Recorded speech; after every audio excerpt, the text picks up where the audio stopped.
how to do it this way, but generally I feel like it's smarter to leave the one side on and then light is on. Leave the one side on and then only start part way down. So like maybe make it to the spine on both sides before I cut the fillet off. We're just gonna do it anyway, because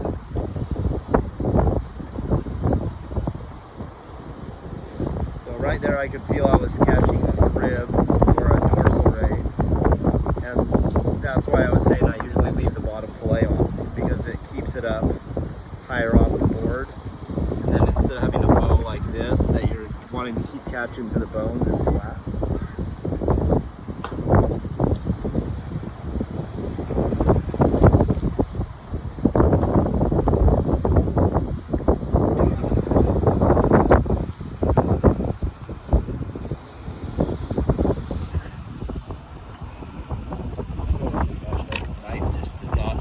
On these things. I like that yellow knife. Man, not on these bad boys. Just cutting through their skin starts to dull your knife. Another thing to watch on these, on the small, these are the bigger ones, they don't have any dorsal rays that stick out. The smaller ones, the dorsal ray sticks out like a 1/16 of an inch maybe, and they're like a razor blade, and they will, as you try to grab them, they'll spin around your hand and they will like just cut you to pieces.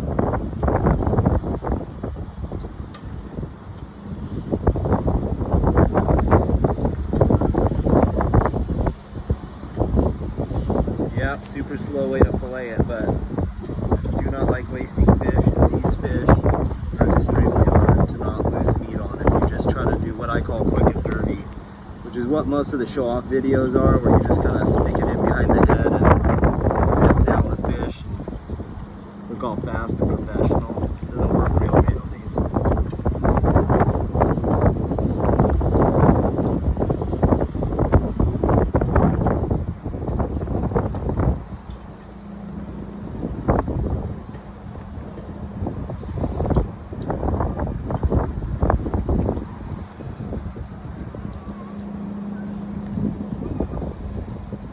What's your favorite fish to eat out here, kiddo?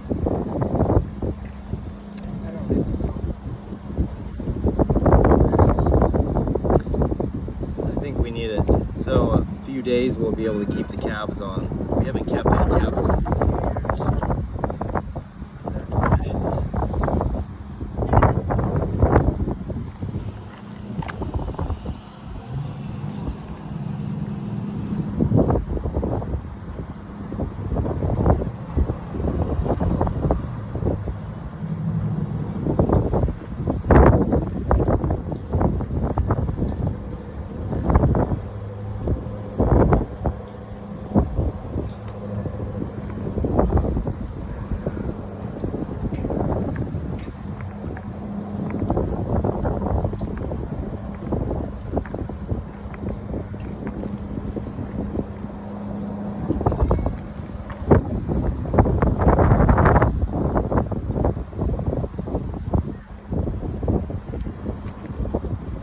Gotta avoid cutting. I avoid the gut right there. I try to just kind of cut around that and get that out of the way. Now that we only have one side, I will just kind of zip my way down the spine a lot of times. And then the skin's all the way cut.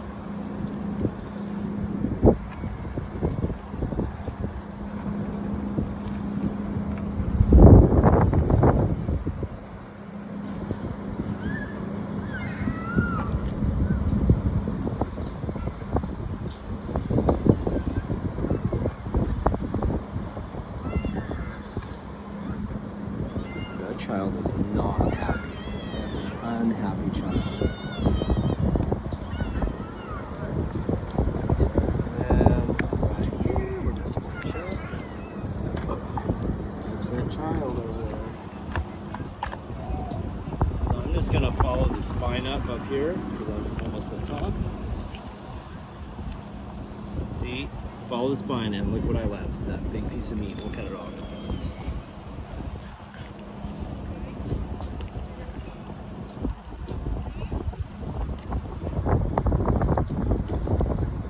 spot where we gaffed it kind of messed it up. Where I gaffed it. See, look at that. That's what I was talking about right there. As soon as you just run it down the spine, you leave meat. You can't do that on these fish. It just doesn't work.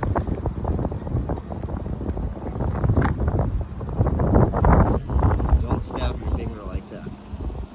If it looked like I stabbed my finger, it's because I did. Those 2 bones. Say, well, that's not a lot of meat. Well, that's a lot of meat to me. Why waste that much meat? And that's how much you waste all the way along on both sides if you try to strip it down like that. Okay, so we're gonna get the cheeks off this bad chicken real quick.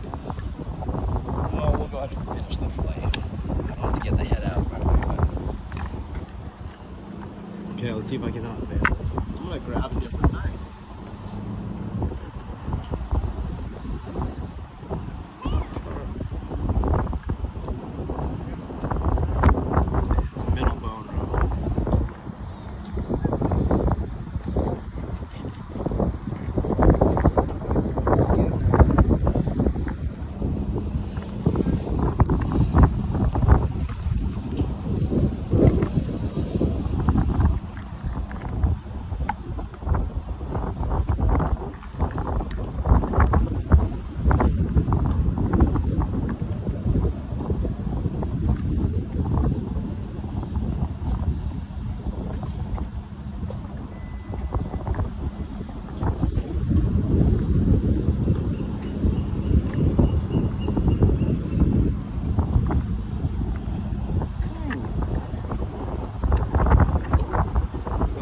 Since we cut that off, it's not one big fillet. You still gotta pay attention. On the skin side is where you see your bone row good. You gotta cut that bone row out.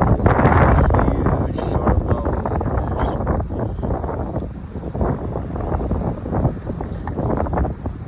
You bite down in a short section of this bone and you will not forget you did that. Very sharp, very stiff bones. Big catfish have hard bones. You should try eating the bones on these bad chickens.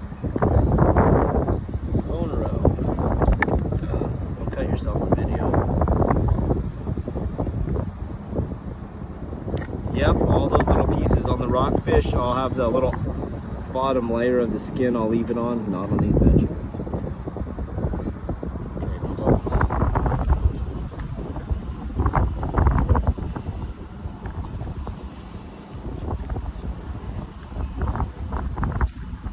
Little stomach on this, so it's gonna be kind of hard. That stomach's the hardest part to salvage.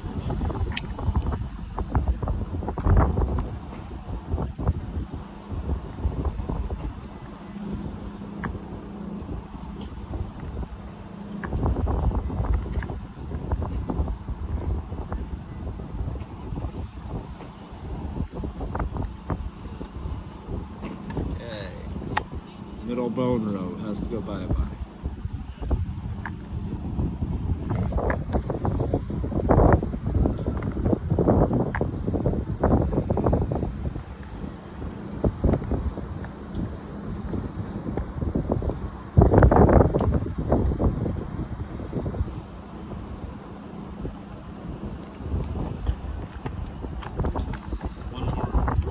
One strip here and then we'll go to the cheeks.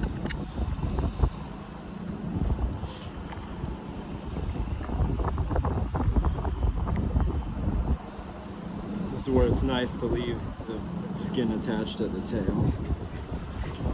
So you could do this the whole way down, but the stomach is where it hangs up, like right here. If I had the stomach on, it would hang up.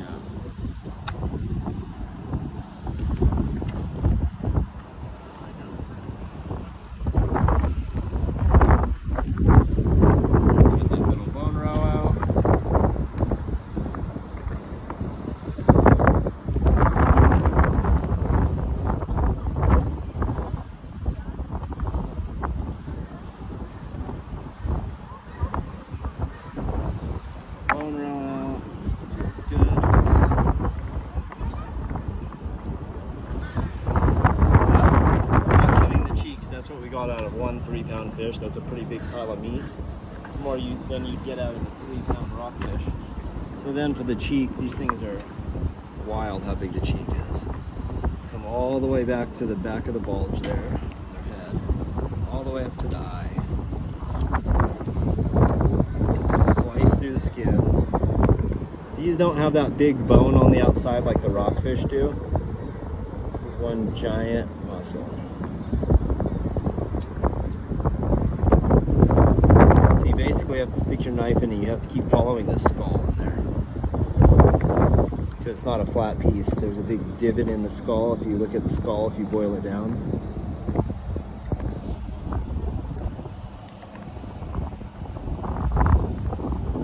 So slippery. Cotton gloves make this really nice.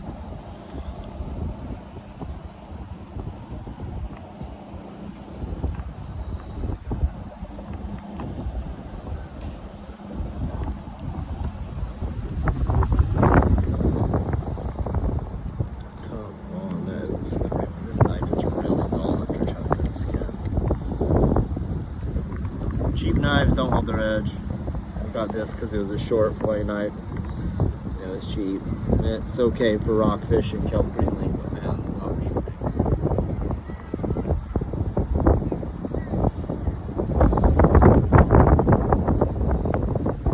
So like the rockfish, you can usually, okay, it's peeling. You can usually, once you get that edge, peel it off.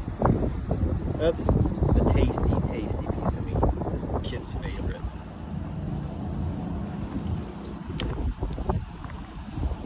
Get a little more off this one.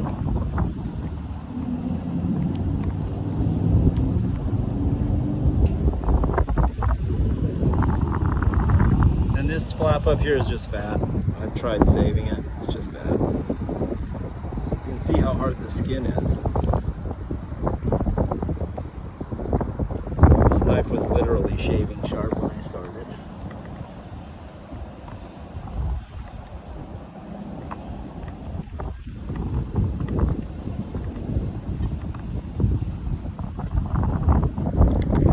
People say this is too much time, but that's fine. I'm gonna be out here catching fish several times a week. I don't want to be wasting meat several times a week.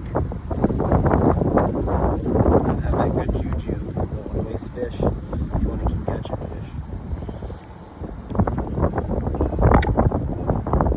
This is the part where it's nerve-wracking. It's when you tear that piece of cheek meat skin off the head.